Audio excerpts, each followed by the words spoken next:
మీ personal interviews మరియు వ్యాపార ప్రకటనల కొరకు ఈ నెంబర్ని సంప్రదించండి. విశాఖలో అంగన్వాడీ టీచర్పై దాడి తీవ్ర కలకలం రేపుతోంది. అక్కయ్యపాలెం శ్రీనివాస్ నగర్లో ఇక్కడ మీరు చూస్తున్నారు, వార్డు సచివాలయం దగ్గర ఆగి ఉన్నటువంటి ఆటోలో 35 ఇయర్స్ ఉన్నటువంటి అంగన్వాడీ టీచర్తో పాటు మరొక మహిళ, తను కూడా ఆమెకు స్నేహితురాలు అని బాధితురాలు ఇచ్చినటువంటి వాంగ్మూలంలో తెలుస్తోంది. ఇద్దరూ కలిసి ఆటోలో కూర్చున్న తర్వాత అగ్గిపుల్ల వెలిగించే ప్రయత్నంలో ఈ అగ్ని ప్రమాదం జరిగింది అని బాధితురాలు ప్రస్తుతానికి పోలీసులకు ఇచ్చినటువంటి ప్రైమరీ ఇన్ఫర్మేషన్లో వాంగ్మూలంలో చెప్పినట్లుగా పోలీసులు కూడా ఒక స్టేట్మెంట్ రిలీజ్ చేశారు. కానీ ఇప్పుడు ఈ దాడి వెనుకతల చాలా రకాల అనుమానాలు వ్యక్తమవుతున్నాయి. ఆమె అంగన్వాడీ టీచర్, 35 ఇయర్స్ ఉన్నటువంటి ఒక మహిళ. ఇక్కడ ఆటోలో ఎందుకు వెయిట్ చేస్తున్నారు, ఏం డిస్కషన్ నడిచింది ఇద్దరు మహిళల మధ్య? ఆమె ఇప్పుడు బాధితురాలు చెప్తున్నట్టుగా మరొక మహిళ ఆమెకు స్నేహితురాలేనా? ఆ ఆటోలో ఇంకేదైనా లిక్విడ్ కానీ లేకపోతే ఏమైనా ద్రావణం లాంటివి ఉన్నాయా? ఎందుకు అగ్గిపుల్ల వెలిగించినంత మాత్రాన ఫైర్ జరగడానికి ఆమెపై పూర్తిగా శరీరం అయితే చాలా వరకు 60% వరకు కూడా బర్న్ అయిపోయింది ఆమెకు. సో ఈ స్థాయిలో దాడి జరుగుతుందా?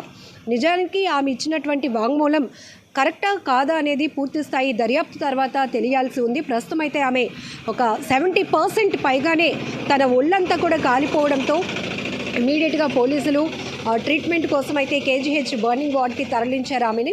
అయినప్పటికీ కూడా ఇక్కడ చాలా రకాల అనుమానాలు వ్యక్తమవుతున్న నేపథ్యంలోనే 4th టౌన్ పోలీసులు అలాగే పోలీసు ఉన్నతాధికారులు కూడా ఘటనా స్థలానికి చేరుకుని క్షుణ్ణంగా పరిస్థితిని పరిశీలిస్తున్నారు.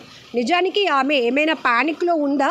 తనపై జరిగినటువంటి ఆ దాడి వల్ల ఆమె ఒక భయాందోళనకు గురై, లేకపోతే ఒంటి నిండా తీవ్రమైనటువంటి గాయాలయ్యాయి, కాలిన గాయాల వల్ల ఆ పెయిన్ భరించలేక తను వాస్తవాన్ని చెప్పలేని పరిస్థితిలో అలాంటి స్టేట్మెంట్ ఇచ్చిందా తెలియలేనప్పటికీ కూడా తను 70% తన ఒంటికి తీవ్రమైనటువంటి గాయాలు జరగటం వల్ల పోలీసులు కూడా మరొక కోణంలో అనుమానం రేకెత్తుతోంది. ఈ నేపథ్యంలోనే ఇప్పుడు ఏసీపీ గారు అలాగే 4th టౌన్ సిఐ విజయ్ గారు కూడా ఇక్కడికి చేరుకొని క్షుణ్ణంగా పరిశీలిస్తున్నారు. పైన సచివాలయం ఏదైతే ఉందో పైకి వెళ్ళి కూడా అక్కడ స్టాఫ్తో కూడా మాట్లాడడం జరిగింది. ఇక్కడ ఎవరైనా ఇంతకు ముందు నుంచి ఉన్నారా లేకపోతే ఏంటి అనేది అడిగి తెలుసుకున్నారు. సో మొదటైతే మాత్రం స్థానికులు తీవ్రంగా భయాందోళనకు గురయ్యారు. ఆమె ఒంటిపైన జరిగినటువంటి కాలిన గాయాలు చూసి ఏదో పెట్రోల్ దాడి జరిగిందనేటటువంటి ఒక ప్యానిక్కి గురైన నేపథ్యంలోనే బాధితురాలే ఇచ్చినటువంటి వాంగ్మూలం ప్రకారం కూడా పోలీసులు అయితే ఒక స్టేట్మెంట్ ఇచ్చారు. ఇది ఖచ్చితంగా ఆమె చెప్తున్న విధానంగా ఆటోలో తను ఇంకొక మహిళతో మాట్లాడుతుండగా అగ్గిపుల్ల వెలిగించే ప్రయత్నించగా అప్పుడు తనకి ఈ ప్రమాదం జరిగింది అని ఆమె ఇచ్చినటువంటి స్టేట్మెంట్ ఆధారంగా దాన్ని బేస్ చేసుకొని పోలీసులు కూడా ఒక మీడియా బైట్ కూడా రిలీజ్ చేశారు. శ్రీనివాస నగర్ ఇక్కడ ఒక ఇద్దరు లేడీస్ ఆటోలో సైడ్ పార్క్ చేసినటువంటి ఆటోలో కూర్చొని మాట్లాడుతుంటే అక్కడ అగ్గిపుల్ల వెలిగించడం వల్ల చీర అంటుకొని ఆవిడ శరీరం అంతా కాలిన గాయాలయ్యాయండి. ఆవిడ పేరు ఆవిడను ఆవిడ ఫ్రెండ్ ఇంకొక అమ్మాయి కలిపి ఇక్కడ మాట్లాడుతుండగా అది ప్రమాదవశాత్తు జరిగింది.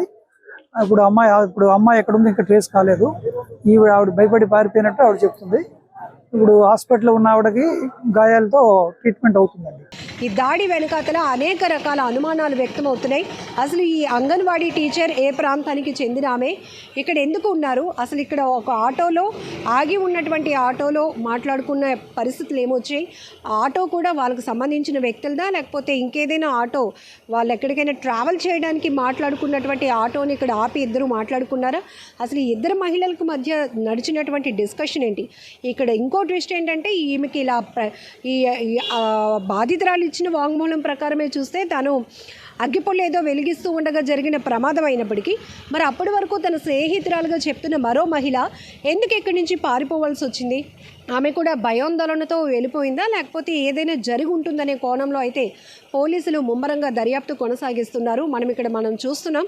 సో ఎక్కడ ఏ క్లూ దొరుకుతుందా అనేసి టీం అంతా కూడా వెయిట్ చేస్తూ ఉన్నారు. సో ఈ కార్నర్ ప్లేస్లోనే ఆటో ఎందుకు ఇక్కడ పార్క్ చేసి ఉంది? ఎందుకంటే ఏ విజువల్ కూడా కవర్ అవ్వటానికి స్కోప్ లేనటువంటి ఈ కార్నర్లో పైన వార్డు సచివాలయం ఉన్నప్పటికీ కూడా ఇక్కడ మనకి చూడొచ్చు ఒక బైక్ మెకానిక్ షాప్ కూడా ఉంది. ఈ రెండింటికి మధ్యన ఒక కార్నర్లో ఆటోని నిలిపి ఇద్దరు మాట్లాడుకున్నారు అని అయితే ప్రస్తుతానికి ఆమె ఇచ్చినటువంటి వాంగ్మూలం ప్రకారంగా ప్రైమరీ ఇన్ఫర్మేషన్ తెలుస్తోంది. సో ఇంకొక విషయం ఏంటంటే మొన్న గత 4-5 రోజుల క్రితం విశాఖలోని కంచరపాలెం పరిధిలో ఆర్టీసీ బస్సులో ప్రయాణిస్తున్నటువంటి ముగ్గురు మహిళలపైన గుర్తు తెలియనటువంటి ఒక యువకుడు ఒక ద్రావకాన్ని విసిరి వెళ్ళటం వల్ల అది కూడా ఎవరు అగంతకుడు తమపై యాసిడ్ దాడికి పాల్పడ్డాడు అంటూ బాధితులు కూడా ఫస్ట్ పానిక్ అయ్యారు.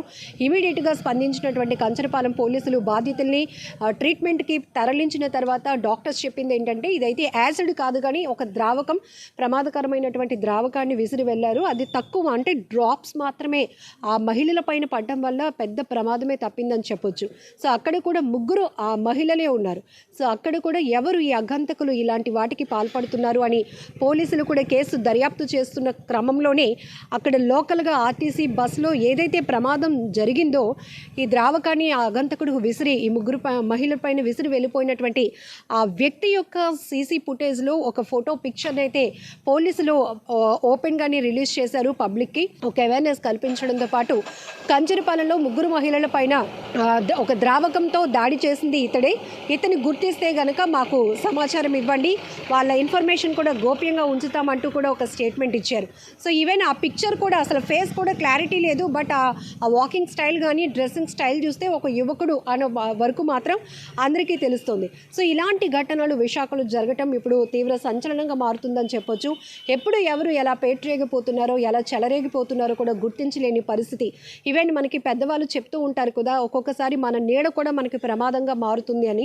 అలాంటి పరిస్థితుల్లో ఉండాల్సిన సిచ్యువేషన్స్లోనికి వెళ్తున్నామా అనేటటువంటి ఒక భయాందోళనకరమైనటువంటి పరిస్థితులు కూడా కనపడుతున్నాయి. ఇప్పుడు ఈ సంఘటనలో కూడా ఇద్దరు డిస్కస్ చేసుకుంటూ ఉండగా అగ్గిపొళ్ళకి చీర అంటుకోవడం, ఆమె 70% తీవ్రమైనటువంటి కాలిన గాయాలతో ఉండటం, ఇదంతా కూడా ఎక్కడ మ్యాచ్ అవ్వట్లేదు.